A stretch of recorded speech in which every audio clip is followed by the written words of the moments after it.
Yeah! Yeah! ఏం లేదు sir, మొన్న ఈవెంట్ చేశారు కదా! ఆ ఈవెంట్‌లో మీరు స్పందించింది అది, అంటే మీపై ట్రోల్స్ అనేది పబ్లిసిటీ స్టంట్ అంటున్నారు. అది ఎంతవరకు సార్? సారీ అండి. అది చిన్న తప్పుకెళ్ళింది. అది నా పైన ట్రోల్స్ కాదు. ఎప్పుడు పాపం అది తప్పు. నేను కమ్యూనికేట్ చేసింది సరిగ్గా అవ్వలేదేమో. సినిమా పైన అది యాక్చువల్లీ. సినిమా పైన రిలీజ్ అది మన ట్రైలర్ రిలీజ్ అయినప్పుడు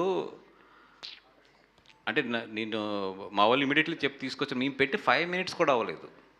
ఇంకా అంటే ట్రైలర్ చూసిన వాళ్ళు ఇంచుమించు 3 మినిట్స్ ట్రైలర్ ఉంది. ఇంకా 2 మినిట్స్ ఎంత అయితది. పట్ట పట్ట పట్ట పట్ట ఒక 100, 150 ఏదో రోబోట్ వేస్తారు చూసారు. అట్లా వేసుకుంటూ వచ్చేస్తున్నారు మొత్తం. దాంట్లో పోనీ ఏసేవోళ్ళో డైలాగులు మార్చినా బాగుంటుంది. అర్థమవుతుంది ఓహో అని. అసలు సేమ్ డైలాగు ఒక ఒక ఒక 10 డైలాగుల తర్వాత ఒక 10 డైలాగ్ స్ట్రెచ్ కింద పడిపోయినాయి మొత్తం. దెన్ వి థాట్ లైక్ నాకు అప్పుడు నాలెడ్జ్ లేదంత. తర్వాత later they said it's organised ఇదే అని. అంటే సినిమా వాళ్ళే ఇచ్చారనుకుంటారా? లేకపోతే బయట ఎవరైనా మామూలుగా? తర్వాత తెలిసింది there is a few people working like that. దానికి కొన్ని ఏదో అదే ఒక స్ట్రాటజీ అంట. చెత్త స్ట్రాటజీ అది. అంటే కాంపిటీషన్ ఎదుర్కోవడానికి అలా చేశారా? కాంపిటీషన్ ఎదుర్కోవడానికి ఏమైనా కూడా అదేంటంటే అదొక శాడిజం అనొచ్చు, సైకోయిజం అనొచ్చు. ఇంత కష్టపడి సినిమాలు తీస్తుంటే దీన్ని చేయడానికి. ఆర్ఎల్స్ ఇప్పుడు కొన్ని ఉన్నాయి కామెంట్స్, నిజంగా నెగిటివ్ కామెంట్స్ కొన్ని ఉన్నాయి. చాలా జెన్యున్గా రాశారు ఇది కొంతమంది. That 100% I will appreciate them. ఎందుకంటే దాంట్లో నన్ను తిట్టినవి ఉన్నాయి, అది సినిమాని తిట్టినవి ఉన్నాయి, లేదా సినిమాని ఇది దాని మీద కామెంట్ చేసినవి ఉన్నాయి, ఏదో సీజీ క్వాలిటీ అక్కడక్కడ చిన్న చిన్నది ఉంటాయి, అవన్నీ కామెంట్ చేసినవి ఉన్నాయి. Those are real comments. That 100% we should take. But ఒకటే దాన్ని రిపీట్గా కొడుతూ, లేదంటే ఒకే డైలాగ్ అటు ఇటు వేసి కొడుతున్నారు చూసారు. Those things we can understand. Those are ఇయే అని చెప్పి అవి కూడా మీకు తెలిసిపోతాయి క్లియర్గా. ఇమ్మీడియట్లీ ఒక 5 మినిట్స్లోనే పడిపోతాయి మొత్తం. అంటే మీ ఎదుగుదలను చూడలేక ఇలాంటి ఇది ఏదో నాది గురించి కాదండి.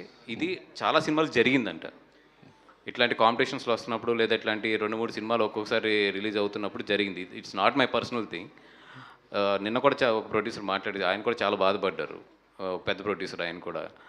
అట్లాగే ఇంకో హీరో గారు ఒకరు మాట్లాడారు సేమ్. అట్లాగే ఏంటంటే చాలామంది మీదకి జరిగింది. బట్ ఏంటంటే ఎవరు ఓకే దీన్ని లెట్ గో అని వెళ్ళిపోతున్నారు. ఎక్కడ ఎందుకంటే దానికి ప్రూఫ్స్ ఉండవు, దానికి ఏమి ఉండవు. అందుకనే నేను గట్టిగా మాట్లాడింది ఏంటంటే at least we know that it's happening అనేది చెప్పాలని చెప్పేది. సార్ ఇప్పుడు బుక్ మై షో ఉంటుంది. బుక్ మై షో మీరు చూడండి. ఇప్పుడు మొదలు పెడతారు 1 కొట్టుకెళ్తారు మరి కాళ్ళు. అంటే ఒక 20-30 పడిపోతాయి లైన్గా. అవి కూడా ఒక 50 మళ్ళీ ఆగుతారు. మళ్ళీ మన వాళ్ళు నిజంగా సినిమా చూసిన వాళ్ళు ఎవరన్నా కొడుతున్నారు అనుకోండి, మళ్ళీ అంటేనే మొదలు పెడతారు 1 అని చెప్పి. ఇవన్నీ ఏంటంటే ఒక చిన్న చీప్ టాటిక్స్ ఇవన్నీ కూడా. అంటే బుక్ మై షోలను కూడా నేను రిక్వెస్ట్ చేస్తున్నాను, మీరు సినిమాలు బాగుంటే మీరు బాగుంటారు. మీ సైట్లో కూడా మీరు దాని కాంపిటీషన్లు పెట్టి సినిమాలకి ఏ సినిమాకి ఇంత రేటు, ఆ సినిమాకి ఇంత రేటు, అట్లీస్ట్ మీ వాడి దగ్గర మీ సైట్కి వచ్చి టికెట్లు కొనేవాళ్ళు కానీ ఒక ప్లెయిన్ మైండ్తో సినిమా చూపించండి. ఎందుకు ముందు ఆ రేటింగ్స్ మీ సైట్లలోని 9.8, 9.9, 4.5, 5.5 బతికేదే మనం సినిమాల మీద. దానికి కూడా ఓకే. ఇప్పుడు ఒక రివ్యూ రాసే వాళ్ళు ఉన్నారంటే వాళ్ళు ఒక సినిమాని చూసి ఒక విశ్లేషణాత్మకంగా రాసి మాకు ఇంత నచ్చిందని చెప్తారు. అది వాళ్ళ వ్యాపారం కదా.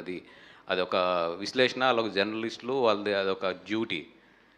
మనం బుక్ మై షో యాప్ కూడా నేను చెప్పేదాన్ని, మనం టికెట్లు అమ్ముకుని దాని మీద కమిషన్ తీసుకుని మనం కూడా ఒక సినిమాని ఇట్లా రేటింగ్ చేసి ఈ సినిమా బాగుంది, ఈ సినిమా బాగలేదని చెప్పి అసలు టికెట్ ఎక్కడైతే కొంటాం ఆ సోర్స్ దగ్గరే మీరు ఒక సినిమాని ఇది బాగుంది, ఇది బాగలేదని చెప్పేస్తే నిజంగా బాగున్న సినిమాకి ఎప్పుడూ తేడా రాదు. బాగానే ఉన్న సినిమా ఏమైపోతుంది అది. పోనీ ఓకే, మీరు నిజంగా అంత గుడ్ అయితే మీ యాప్లో ఏదైతే ఇలా కొడుతున్నారు 1 రేటింగ్లు 2 దానికి ఒక అథెంటికేషన్ అన్న ఉండాలి. ఎవరు కొడుతున్నారు ఏంటని అది ఉండదు. దానికి ఒక మెకానిజం ఏంటో తెలియదు. మీ దాంట్లో లైక్స్ చూసుకోండి, అది ఎలా పడుతున్నాయి ఏంటో అది కూడా చూడరు మీరు. అట్లాంటప్పుడు ఎందుకు ఆ రేటింగ్స్ ఇవ్వడం మీరు అందరూని కింద? వాసు గారు మీరు ఇంత ఎక్స్పీరియన్స్ ఉండి గీతా ఆర్ట్స్లో ఇన్ని సినిమాలు చేశారు, GA2లో ఎన్ని సినిమాలు చేశారు, ఇంత ఎక్స్పీరియన్స్ ఉండి బన్నీ వాసు అని ఒక బ్యానర్తో రావడం వల్లే ఈ ఆవేదన వచ్చిందంటారా? అంటే బుక్ మై షోది అయితే అంటే నేను చాలాసార్లు కూడా చెప్పానండి, నేను ఆన్లైన్ చాలా తక్కువ ఫాలో అవుతా. ఎందుకంటే నేను ప్రశాంతంగా ఉండాలని కోరుకుంటాను కాబట్టి. ఈ మధ్యలో ఏంటంటే ఒక్కొక్కటి మాట్లాడుతున్నప్పుడు చూస్తున్నప్పుడు అందరూ అనుకుంటున్నాం మాట్లాడాలని. బుక్ మై షోది ఇప్పుడు నేను ఏదో కొత్తగా ఎత్తిన టాపిక్ అది ఆల్రెడీ ఛాంబర్లో ఉన్న టాపిక్కే. నేను ఈరోజు పబ్లిక్గా ఎత్తాను అంతే. అది రిక్వెస్ట్ చేస్తున్నారు, వాళ్ళు అది వినట్లేదు. అందుకే నేను పబ్లిక్గా రిక్వెస్ట్ చేస్తున్నా, at least that is a base. కాబట్టి అక్కడ సినిమాని జడ్జ్ చేయొద్దు అనేది. సరే బుక్ మై షో అంటే మీరు ఇలా మాట్లాడడం వల్ల అది ఎవరిని ఒకరికి టార్గెట్ అవుతుంది కదా, ఆ బ్యాలెన్స్ ఎక్కడ మిస్ అయ్యారని.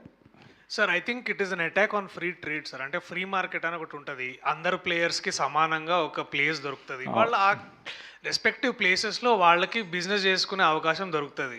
ఇప్పుడు నేను పక్కనోడిని దొక్కి పక్కనోడి సినిమా అంటే అంటే ఇది వాసన సినిమా ఎంతనో నా సినిమా కూడా అంతే. ఇప్పుడు నా సినిమా మీద ఎగెన్స్ట్గా రాసి మాట్లాడితే నాకు బాధనే కాదు, కలెక్టివ్లీ మనం సినిమాకి అగేన్స్ట్గా పోతున్నాం అనేది ఇక్కడ మా ఉద్దేశం సార్. ఆ రోజు ఎస్పెషల్లీ వాసు గారు మేమందరం we share that common mentality about the same thing. So ఎటు చూసినా అంటే ఇప్పుడు last couple of weeks ago మనకి మిరాయ్ కానీ కిష్కిందపురి కానీ ఇట్లాంటి సినిమాలు అన్నీ వచ్చినప్పుడు జెన్యున్గా నేను కూడా చాలామంది ఇండివిజువల్ అంటే మన సింగిల్ స్క్రీన్ థియేటర్ ఓనర్స్ ఎంత సంతోషంగా ఉన్నారు, నాకు చాలా సంతోషం అనిపించింది. అంటే ఒక ఎకరం 170 కోట్లు పోయే నగరంలో ఒక సింగిల్ స్క్రీన్ థియేటర్ని హోల్డ్ చేయాలంటే ఎంత ఇబ్బందులు అవుతున్నాయో మనం ఇవాళ రేపు అంచనా వేసుకోవచ్చు. అలాంటి సమయంలో if you're attacking the cinema itself అంటే నాకు ఉనికే లేదు. ఇప్పుడు నాకు ఒక సినిమాని ఒక సింగిల్ స్క్రీన్లో ఎక్కువ రోజులు నేను పెట్టుకోవాలంటే అలాంటి స్థానమే లేనప్పుడు, అలాంటి రోజే లేనప్పుడు ఇవన్నీ ఇంకేం పనికొస్తాయి అనేది ఆ రోజు మీ అందరూ వి ఫెల్ట్. సో అందుకనే దాంట్లో వచ్చిన నుంచి ఆవేదన. బట్ ఇక్కడ ఏంటంటే నాకు కానీ వాసన కానీ we're not coming against any one person or anybody, because మాకు కూడా పూర్తిగా దాని పట్ల పూర్తి డీటెయిల్స్ మాకు కూడా ఖచ్చితంగా లేవు. సో బట్ ఈ విషయం గురించి చెప్పాలంటే we're collectively towards the better cinema అంతే. కరెక్ట్, కానీ ఇది ఒకరికి మీరు మీ ఆవేదన వ్యక్తం చేశారు, కానీ ఇది ఇంకొకరికి యాడ్వర్స్గా ఇంకొకరిని టార్గెట్ చేసినట్టు అయింది. ఇంకో హీరో పేరు కూడా వచ్చింది దీనిలో జరిగింది. ఎవరిది సార్? పేర్లు ఎందుకులే, ఇది ఎవరికైనా తగిలి ఉంటే వాళ్ళు భుజం తడుముకున్నట్టే అంతే. అంటే అంటే ఇప్పుడు నేను ఎవరు ఎగైన్స్ట్గా నాకు అదే అనిపించింది. ఇప్పుడు దర్శి గారు అసలు వద్దు దానికి ఇంకో క్లియర్. దర్శి గారికి ఒక క్వశ్చన్.